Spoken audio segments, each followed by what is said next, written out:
Well, hello there, ladies and gentlemen, and welcome to today's session. I'm, of course, Ambrose Blowfield from the Sales Mastery Company, and today we're focused on 5 secrets of negotiation.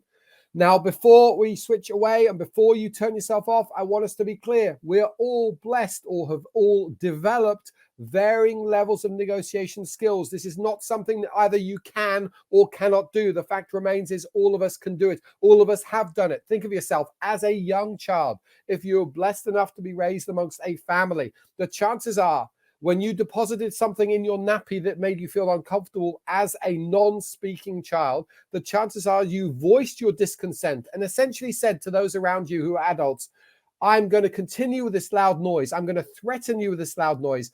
And until you fix my nappy up, I'm going to show my discontent, i.e., you were learning negotiation at a very, very young age. You did the same when you were sick. You did the same when you couldn't sleep and you felt lonely. You did the same when you were a baby and you were hungry. The fact remains is, as a human, you have developed those skills, almost innate skills at birth, to negotiate. That was a straight up negotiation.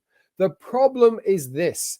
That is an old school way of negotiating when you threaten the other people, you try to manipulate the other people. That is not the best way to go. So obviously what I want to share with you today is the fact of, number one, you're naturally quite good at this, but number two, your approach to this or the way you may have formally learned negotiation is, of course, a negative way or an old-fashioned way. The other comment I want to share is what I share with you today comes from our Sales Mastery Academy, where we coach small teams of people to master and implement and hold them accountable. And this topic in particular is important. One of the key areas we teach people to master and implement fully is the ability to achieve a positive outcome, i.e., close a sale without the need to discount. That is one of the tools, or this is one of the tools you can use in order to achieve that end. If that is one area that you guys focus on as a business moving forward, I'd strongly recommend it. We've got to be able to close sales and we've got to be able to do it without having to discount. So hopefully by now you've downloaded the workbook, you've got access to a number of our different forums and online. If not, simply send us an urgent email to admin@salesmasterycompany.com and request the weekly client machine or the weekly document on the 5 negotiation secrets. In fact, today I'm going to share with you a few more than 5 if I can fit it in on time. So when we come to that, you've got a nice summary page. You've got a page with some sort of background information from me. Let's get clear on the difference between the old school form of communication and the new school form of negotiation. It really comes down to this one thing. We're more open today in negotiation. We're more transparent. We're more equal, and we're more aligned to what Stephen Covey talked about in the 7 Habits of Highly Effective People when he said, if ever a human relationship ends up in a win-lose outcome where one party have won and the other party have lost, long-term, that relationship will end up lose-lose. There's no options for it other than lose-lose long-term. So this is what I want us to be really clear about, if I may. I want you to have the mentality of, if a negotiation doesn't end up win-win, it must end up lose-lose. Therefore, win-win is my only possible approach. So there's a few quick things we've got to get right about that. Number one, you're to be more revealing these days than you may have been 20 years ago when negotiating. You should be more open to listen to other people or other parties' viewpoints on certain things than maybe you've ever been before. And very importantly, something that is absolutely dear to my heart, something we drill in our academy again and again to people who are making outbound calls or booking outbound meetings, is you've got to spend more time on your preparation. In fact, more than a regular call and more than the regular sales or client meeting, you need to spend up to 75% of your effort. That is time and planning and research and internal discussions. Up to 75% of your time is spent pre-negotiation, so that your 25% of your time in negotiation goes in your favor. And one of the critical areas to get right in your negotiation, which is subtly different to simply setting objectives for calls or setting objectives for client meetings, is you should be looking at your agreement parameters. That is, number one, what objective or what is my best case scenario that may or may not be fully realistic. And then you go to the bottom one, which is, what must I have for me to reach agreement today? Meaning, where am I going to walk away if we cannot achieve a win-win outcome? Which level where if they don't agree to pay me X amount if I'm in a sales scenario, I walk away because I don't want to sell at a loss or below what our minimum profit margins are. So you've got to get that loss level. So when I said win-lose, you got to know where your lose position is.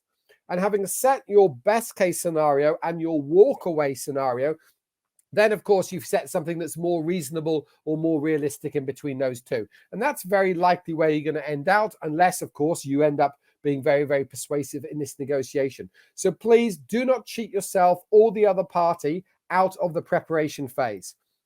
Next up, think about your sacrifices, what we refer to in the world of negotiation being your concession factors. And most people do not understand there are 4 types of concession factors. We've got in the document in front of you, and I'll talk you through right now.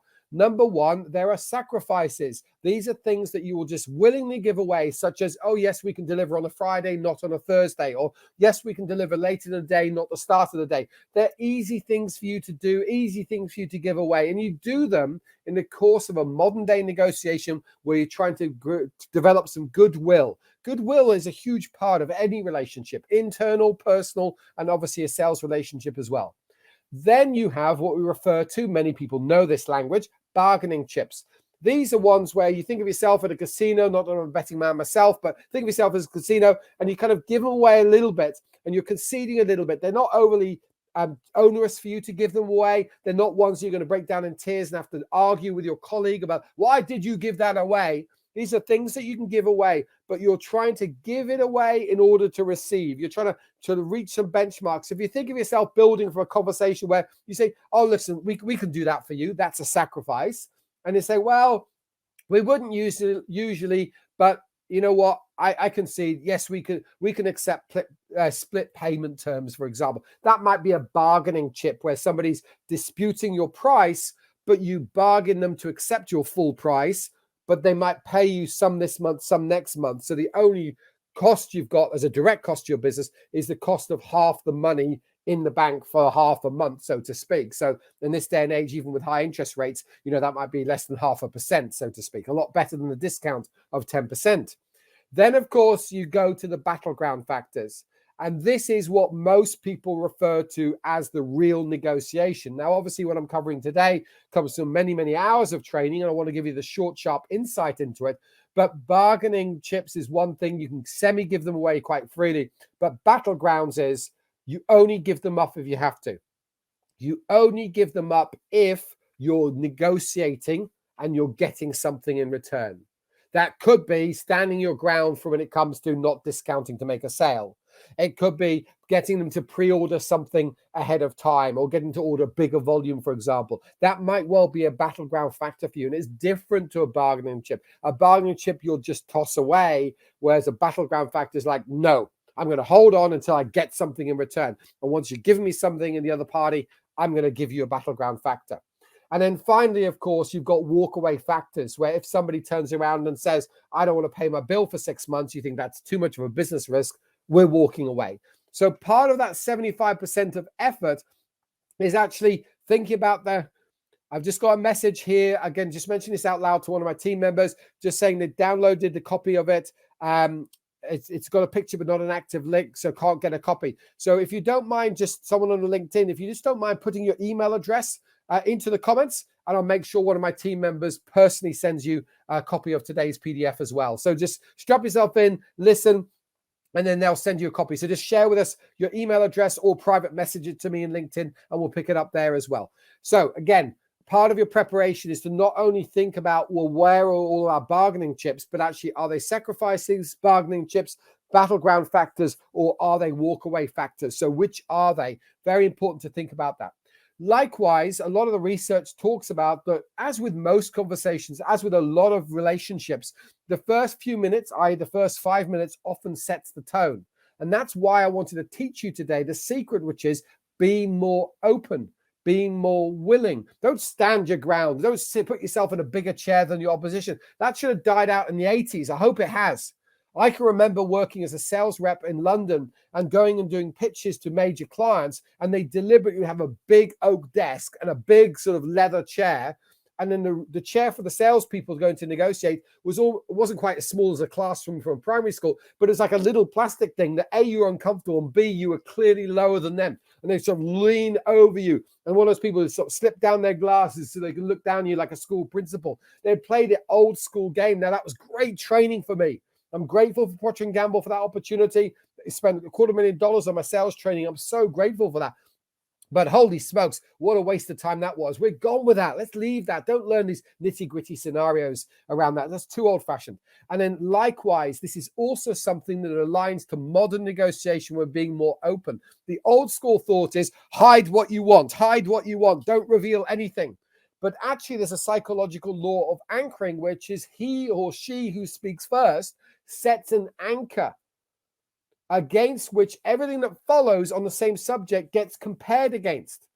So if you're pitching your goods for $500,000, you should say it's $500,000, because if they ask for negotiation, they ask for a discount, different payment terms, different delivery cycles, whatever that happens to be, they've got to justify it in the context of the $500,000, because the $500,000 is out there already.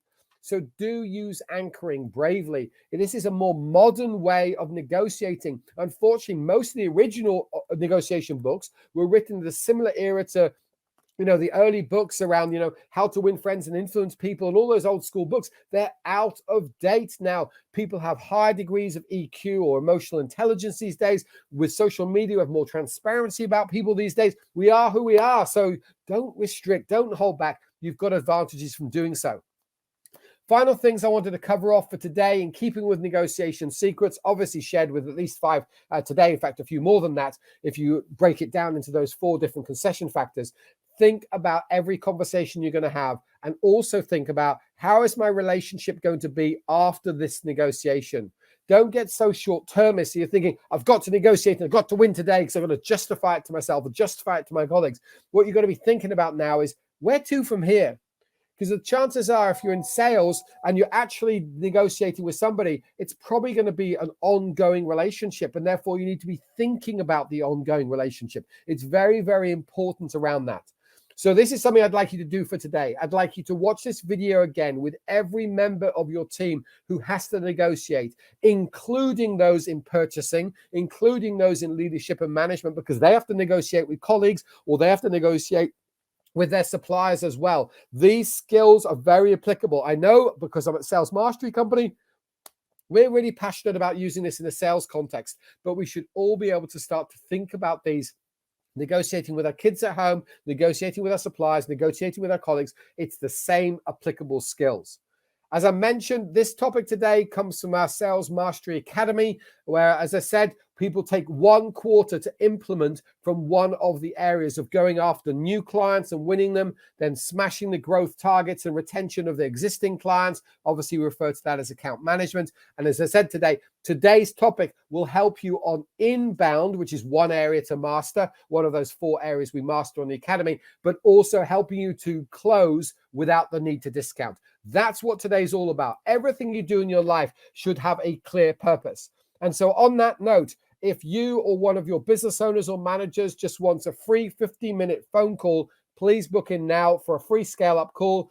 One of our team members, in fact, one of our founders, will help you determine where are you now, where are you going, and where are some of your major roadblocks. And if we could help you, whether it's with the Academy and other ways, we'll point you in that direction, absolutely. And if we can't help you, something we've prided ourselves on for nearly 20 years in business around the world, is we'll point you in a different direction. If we're not the right solution for you to take the next step, we'll absolutely point you in a different direction. We just want businesses to be prosperous. And more importantly, I want you to take action. So take care, implement today's negotiation secrets. And if you want some extra help, book in for a free scale-up phone call, 15 minutes, and let's see what happens. Take care, have a wonderful rest of your day, and share this with others.